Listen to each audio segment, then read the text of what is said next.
Encore une autre fois, nous sommes en direct. Nous sommes en direct, live stream en anglais, français direct. Et nous sommes encore sur le sujet des versets clés. Versets clés. Aujourd'hui, nous sommes le 25 août, août. Et nous encore une autre fois, nous sommes de la ville d'Oshawa.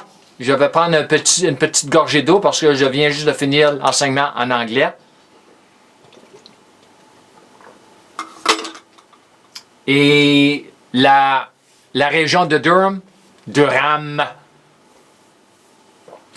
la province de l'Ontario, la nation du Canada et le continent de l'Amérique du Nord. Alors, ayez vos Bibles avec vous, s'il vous plaît. Ayez vos Bibles avec vous. Très bon enseignement aujourd'hui. Très intéressant. Très intéressant. Ça va vous aider. Si vous croyez. Oh boy, hein? La Sainte Bible. La Sainte Bible, oui. C'est une Bible qui est sainte. Elle est sainte. Elle est mise à part. Alors, nous allons commencer avec Genèse 2, 17. 2, 17. Mais tu mangeras pas de l'arbre de la connaissance du bien et du mal, car le jour où tu en mangeras, tu mourras. Tu vas mourir, Adam. Homme, la race humaine, tu vas mourir. Spirituellement, physiquement, et nous sommes morts. C'est une histoire qui est vraie. Alors, commençons avec les notes ici. Faire certain que tout est ici, tout est là, OK? Alors, tout ce qui a été écrit dans la Bible avant la chute de l'homme, surtout avant la chute de l'homme, est notre fondement ou fondation concernant la création originelle et la volonté de Dieu pour sa création originelle. Dieu n'a pas changé. La volonté pour l'homme, c'est qu'est-ce qu'il avait pour volonté pour l'homme dans le jardin, c'est pour aujourd'hui. C'est pour ça que Dieu nous a donné une nouvelle création. Genèse 2,17 est fondamentalement les origines de ce qu'on appelle la loi des semailles et des récoltes, ainsi que la loi de notre libre arbitre moral, ainsi que la loi de la foi contre la loi de la vue, ou mieux encore la loi de la marche de la foi contre la loi de la marche de la vue, si je peux le dire ainsi. La loi de la foi de Dieu ou la foi de type divin. The God kind of faith en anglais. Tout cela dans ce seul verset. Oui. En ce qui concerne cette loi de semer et de récolter, nous parlons de ce que nous croyons. De ce que nous croyons. Il y a des conséquences à ce que nous croyons ou ce que nous ne croyons pas. Par rapport à ce que nous ne croyons pas, puisque croire est quelque chose que nous faisons. Comme dans un verbe ou une action. Le mot croire, c'est un verbe, c'est une action. Donc, chaque fois que vous choisissez de croire quelque chose plutôt qu'autre chose, vous êtes en fait en train de semer activement. Et avec toute semence, il y a une récolte comme dans une conséquence. Dans le verset 17, Dieu a spécifiquement dit à l'homme ce qu'il devait faire et ne pas faire. Mais n'a pas forcé l'homme à faire ou à croire ce que Dieu lui a dit de faire ou de ne pas faire à cause de ce libre arbitre moral, ainsi qu'à dire au mieux ou même mieux avertir l'homme des conséquences si l'homme choisissait de ne pas faire ou de ne pas croire Dieu. Dieu a donné à l'homme la liberté de choisir si nous voulions manger de l'un des arbres plutôt que de l'autre arbre, ainsi que si nous voulions mourir ou vivre. Vraiment, c'est ça que Dieu a dit. Veux-tu vivre, Adam? Homme, veux-tu vivre? Mange de l'arbre de la vie. Veux-tu mourir? Mange de l'autre arbre. Mais je te le dis d'avance.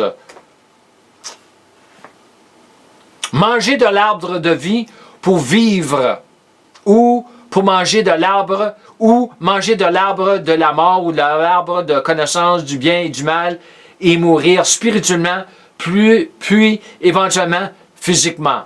C'est ça vraiment que Dieu a dit. OK? Ce n'était jamais la volonté de Dieu que l'homme connaisse la différence entre le bien et le mal, mais qu'il connaisse et expérimente pour lui-même seulement la vie et la vie en abondance. Jean 10, 10. Hein? C'est ça que Jésus a dit. Je suis venu pour donner la vie. La vie. La vie que vous aviez avant la chute de l'homme.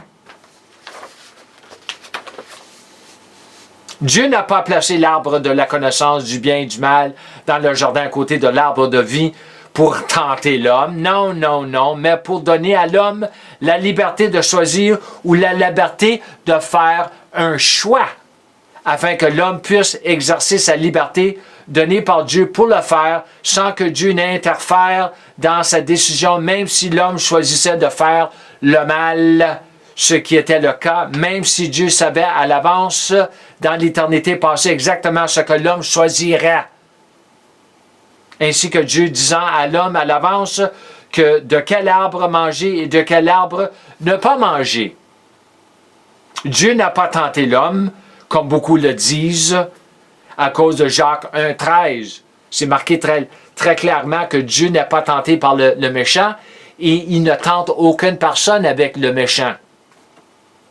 Dieu n'avait pas d'autre choix en la matière que d'aller de l'avant et de créer l'homme, même en sachant à l'avance que l'homme choisirait le mal, puisque si Dieu n'avait pas créé l'homme pour cette raison, Dieu aurait retiré à l'homme la liberté de choisir le bien du mal, le bien du mal avant même que Dieu n'a créé l'homme. Oui, il lui aurait enlevé la liberté. Ces deux arbres sont extrêmement pertinents jusqu'à ce jour, car les pécheurs comme les saints, oui, pécheurs et les saints, ont toujours le même choix de manger de l'un des arbres concernant la marche de la foi ou la marche de la vue. Et jusqu'à ce jour, ici, la plupart ont choisi de manger du mauvais arbre, comme l'arbre de la mort ou l'arbre qui mène à la mort. Et la mort, ça signifie la décadence, la corruption, le crime, le péché, la maladie, la pauvreté, tout ce que vous voyez dans le monde aujourd'hui. Et en ne croyant pas ce que Dieu croit, au lieu de manger de l'arbre de vie ou de l'arbre qui mène à la vie. La vie, c'est quoi l'arbre de la vie? C'est la santé, la prospérité, la liberté du péché. Pas libéré pour pécher, mais la liberté de pécher, de ne pas pécher. Hein? Tout ce que l'homme avait à faire était de croire Dieu. Qu'est-ce que Dieu lui avait dit? Tu vas mourir, Adam. Mais Adam n'a pas cru. Il n'a pas cru. S'il avait cru, il n'aurait pas mangé. C'est-à-dire de marcher par la foi. Tu vois? C'est ça que je dis. Si Adam avait cru, il aurait marché par la foi et non par la vue. L'homme ne seraient pas dans la condition dans laquelle il se trouve jusqu'à ce jour ici. Nous devons comprendre tout ce domaine de la marche par la foi par rapport à la marche par la vue dans le contexte de ce que nous lisons dans Genèse 3,6. 3,6, la femme vit que le fruit de l'arbre était bon à manger. Elle vit avec ses yeux la marche de la vue. Le fruit de l'arbre était bon à manger et agréable à la vue. Voyez? Ce n'est pas des blagues que j'enseigne. Et qu'il était précieux pour ouvrir l'intelligence. Elle en a pris, et en mangeant, elle en donna aussi à son mari, Adam, qui était avec elle, et il en mangea. Tout au long de la Bible, on nous enseigne cette marche de la foi par opposition à la marche de la vie. C'est partout, partout, partout dans la Bible, Ancien Testament, Nouveau Testament, quand nous ne pouvons pas nous approprier ou recevoir quoi que ce soit que Dieu a fait et nous a donné gratuitement sans la foi. Impossible! Impossible! Nous sommes sauvés par grâce à travers de la foi, la loi de la foi, etc. Et c'est là que notre marche de la foi commence. Nous naissons de nouveau et devenons enfants de Dieu en recevant et en croyant ce que Dieu a fait pour nous. Jean 1, 12 et 13. Nous avons le mot recevoir et croire. Ce qui n'est que le début de notre marche de la foi. C'est seulement le début. Ah, j'aurais espéré qu'il m'aurait enseigné tout cela après j'ai été sauvé 30 ans passés. Mais ils ne l'ont pas fait. Ils ne le savent même pas encore aujourd'hui. La marche de la vue conduira finalement le pécheur au jugement du grand trône blanc et finalement dans le lac l'étang de feu, Apocalypse 20. Pour le saint, la marche de la vue le maintiendra dans l'esclavage du péché, de la maladie, l'impuissance, de la mort prémature, de la non-réception des promesses de Dieu, de l'incapacité à accomplir son appel sur la terre. Oui, c'est ça qui arrive quand tu marches par la vue. Marcher une vie sans pouvoir et sans fruit dans laquelle vous rendrez compte au tribunal du Christ. Tout ce que Dieu a pour son peuple, l'Église, le corps du Christ, est approprié par la foi. La foi seule met Dieu à l'œuvre afin de changer et d'inverser vos circonstances actuelles. Si vous avez une maladie dans votre corps, vous voulez une santé, vous voulez une guérison, c'est par la foi. Dieu dit à l'homme ce qu'il doit choisir, ce qu'il doit faire, ce qu'il doit croire et ce qu'il ne doit pas choisir, faire et croire. On le retrouve dans la Genèse à l'Apocalypse, mais Dieu ne le fera pas le choix, ni l'action, ni la croyance à votre place. Il va te dire, il va te dire quoi croire, quoi faire, mais il ne le fera pas pour toi. Si Dieu avait forcé quelqu'un à faire ou à penser ou à croire ou à choisir ce qu'il était juste, il aurait commencé avec Lucifer ainsi qu'avec Adam. Mais il ne l'a pas fait. Dieu ne peut sauver personne, ni guérir personne, ni faire prospérer personne, ni délivrer personne sans la foi, la loi de la foi. Les sécessionnistes ou les calvinistes, ou ceux qui croient que Dieu contrôle tout ce qui se passe sur la terre, Dieu c'est comme comment il disait ça en Afrique, se passe sur la terre depuis le début des temps jusqu'à la fin des temps, ne croient pas en tout cela au point d'appeler tout cela des hérésies ou hérétiques. Oh, il est le maître des temps. J'ai entendu ça quand j'avais été en Afrique. Dieu est le maître des temps. Ah, est-il? Non. Moi, je suis le maître des temps. Concernant la loi de semence et mon libre arbitre. Hérétique, puisqu'il croit et pense et enseigne que Dieu est celui qui a ordonné à l'homme de tomber et de pécher pour commencer afin qu'il puisse introduire son plan de rédemption. Est-ce que vous croyez qu'il y a des prédicateurs comme ça dans l'Église aujourd'hui? Ça fait longtemps qu'ils enseignent ces hérésies. Depuis 500 ans passés, depuis Calvin, au moins Calvin, c'est là que ça a commencé.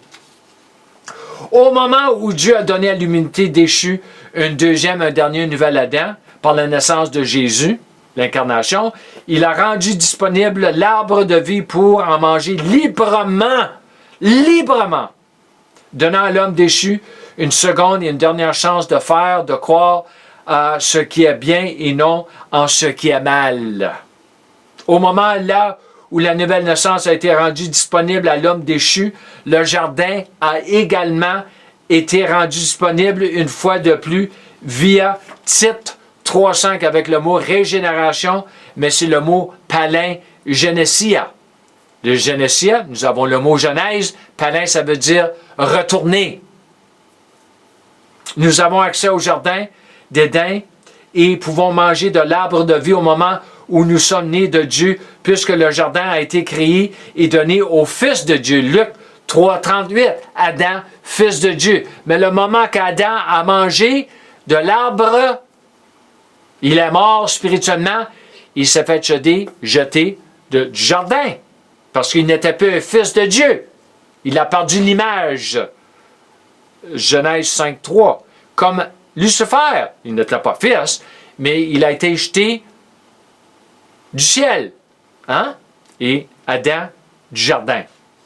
Tout cela est lié aux paraboles du semeur, semant la parole comme une graine de semence, Luc 8:11, puisque tous les arbres proviennent d'une graine en fonction du type de graine que vous semez, hein, pour produire un type spécifique d'arbre ou de plante ou de fruits. Si vous voulez manger une pomme, quand vous mangez une pomme, moi j'aime les pommes, j'aime autres fruits, mais j'aime la pomme. La pomme ne vient pas de la terre elle-même, elle vient d'un arbre, des branches. Mais l'arbre, où que l'arbre vient, l'arbre éventuellement a poussé. Mais l'arbre a commencé d'une semence.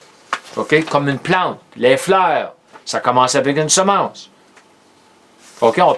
On peut acheter des arbres déjà pas complètement en sa profondeur, dans sa grandeur, mais des petits arbres. Mais aussi un arbre commence avec une semence. Tout commence avec une semence. Yeah. Alors, finalement ici, le pécheur a accès à l'arbre de vie en croyant ce que la parole a à dire sur son besoin d'un sauveur et ce que Dieu a déjà fait pour lui positionnement à la croix. C'est là que ça commence. C'est ainsi qu'un pécheur commence à participer dans l'arbre de vie et ne participe plus à l'arbre de la connaissance du bien et du mal. Toute personne qui est encore en union avec le premier Adam à travers la nature du péché et de la mort ne peut que continuellement manger de l'arbre de la connaissance du bien et du mal qu'en marchant continuellement par la vue. Par la vue. Le moment même où le pécheur entend et croit ce que Dieu a dit et croit à propos de sa situation, c'est le moment où il peut choisir de croire correctement et donc de manger du bon arbre et non plus du mauvais arbre. En croyant que la Sainte Bible est la parole de vérité et non un conte de fées, etc., c'est ainsi que le pécheur participe à l'arbre de la vie. Le saint participe à l'arbre de vie en croyant aux réalités de la nouvelle création. Il y a beaucoup de réalités concernant la nouvelle création. Et le plus que nous enseignons, nous réfléchissons, nous faisons des enseignements concernant qu'est-ce qui nous appartient comme enfants de Dieu, tout ce que Dieu nous a donné gratuitement, mais positionnellement à cause de la croix et au retour du jardin, tout ce que nous pouvons croire pour marcher dans ces réalités-là, c'est à travers de l'arbre de la vie, en croyant ce que Dieu dit. Comme je finis tous mes enseignements, je vous encourage de marcher dans la plénitude de votre filiation en apprenant à marcher dans la plénitude de la grâce de Dieu et de la foi de Dieu, parce que c'est la foi qui donne accès à la grâce de Dieu. Shalom et Amen.